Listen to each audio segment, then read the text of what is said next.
are you, dear Lightworkers, and where are you from? Good day to you, dear Lightworkers, our precious star seeds on this February day in the midst of the great awakening of planet Earth and its human inhabitants. Today, we will talk of you and of the journey you have taken here on planet Earth. Each of you is individual, different, unique in the path you have taken. Each of you planned your own lives before you ever came to Earth. Many of you had not had earthly lives before. Your high frequency, your love quotient, the beautiful level at which you vibrate, was needed for the ascension of planet Earth. For your great spirit, your oversoul, is as great as the angels and archangels. You were content with your Maker and each other. You were in mutual bliss, in telepathic camaraderie with Source and with your brethren. You were in the spirit realm, with no body, no physical manifestations, just the flow, the glow of electromagnetic love that is God, and that is all, and that enables all.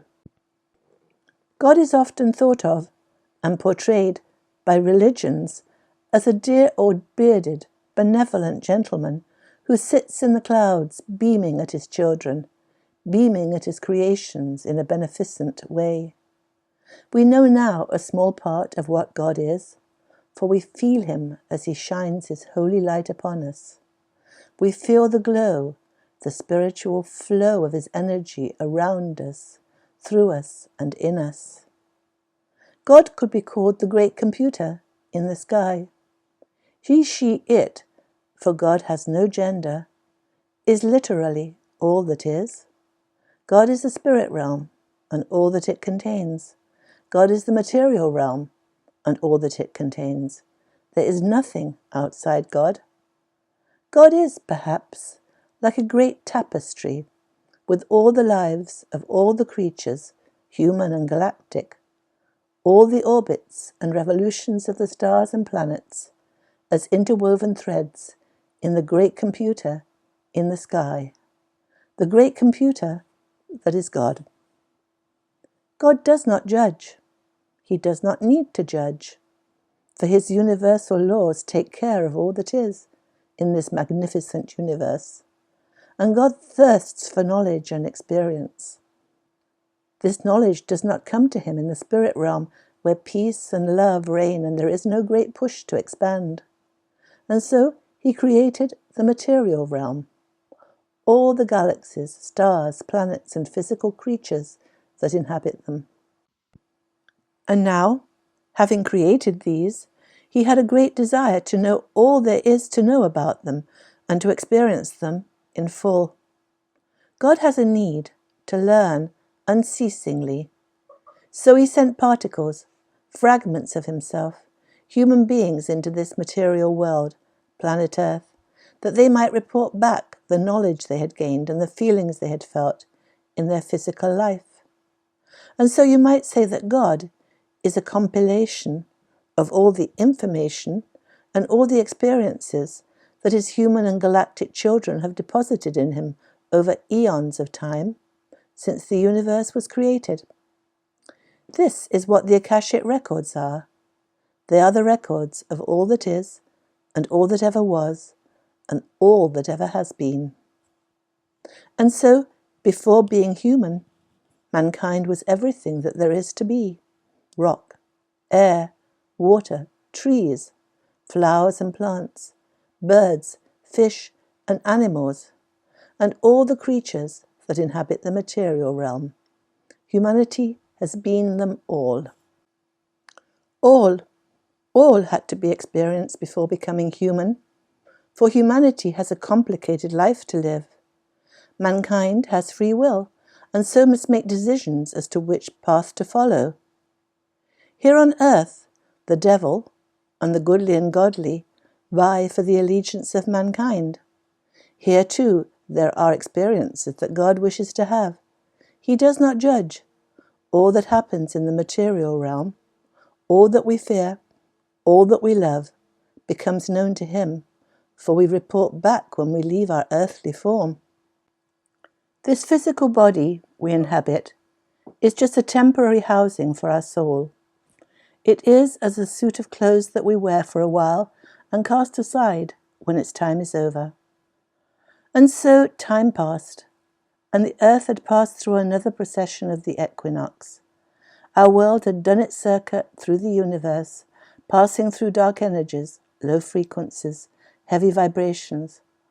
All the fears, all the concerns, the angsts, the pain were reported back to God, as were the love, the sacrifice, the kindness, the natural inherent benevolence of humanity. And now, so many had experienced so much that it was the time of the Great Awakening. Yet the earth had been hijacked by evil forces. They too are of God. They too report back to God, but they played the part of the dark. They were the Satan, the devil that sought our homage, our devotion. They had played their part all too well, for mankind was caught in the unceasing round of karma and was unable to free himself from the illusional delusion, the perception-deception he had fallen into. His vibration, after eons of corruption and torture, both mental and physical, his vibration was very low.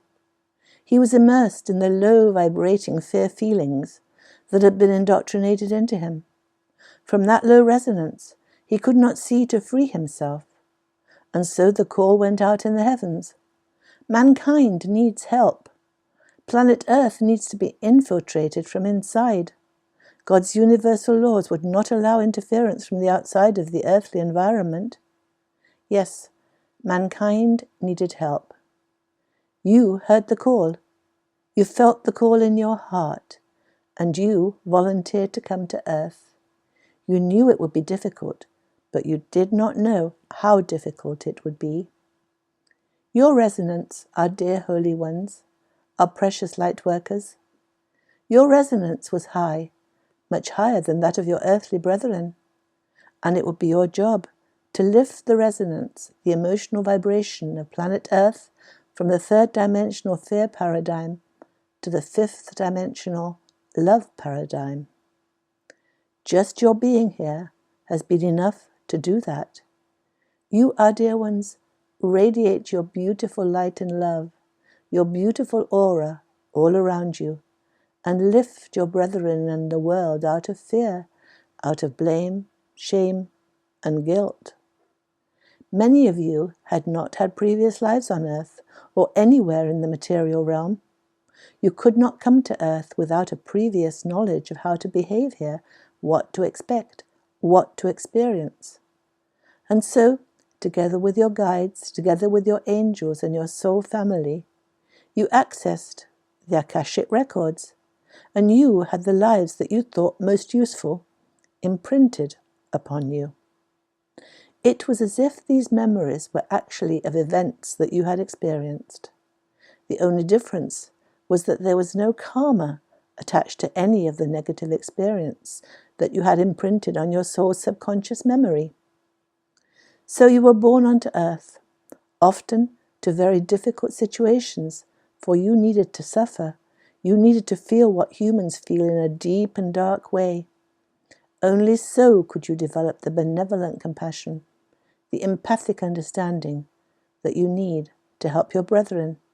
For now, you are truly compassionate. You know what it is like to be enmeshed in the low vibration of fear and all its negative and divisive feelings. You know humanity is living the hero's journey. The hero, who comes to Earth to slay the dragon of dark entanglement, succeeds after many worries, concerns, and dangerous challenges, and comes out victorious, having achieved his objective. Having raised himself and his brethren to greater heights of love and light, he returns to his country, in this case to his heavenly existence, victorious. Yes, so it is with you, dear brethren. Have no concern. Just be. Just breathe. It is the time for fun and frolic. You have lived through the dark and difficult times of your earthly life. You have seen how your brethren speak to each other, how they treat each other with contempt, how they project the pain, the fears, the anger and emotions they feel at each other. And as with all things, when the truth is revealed, the situation can be changed. Nothing can be solved at the level at which it was created. You have moved beyond the third-dimensional program in which the fear and dark emotion, reactive behavior reside. And now you can see clearly, for the fog of indoctrination has been lifted. You are ready to complete your mission. Your job now, your assignment, is to find your joy. What is it you want? What is it you love to do? Bring joy to yourself and the world, and do it. Keep your vibration high, and by so doing you will help the world. For this planet Earth, this world of ours, is based on frequency and vibration, and your high vibration lifts the world. Just be, just breathe, trust the plan, and find your bliss. The best is yet to come, dear brethren. Yes, the best is yet to come. That was Aita, channeling her higher self. We are blessed beings, indeed.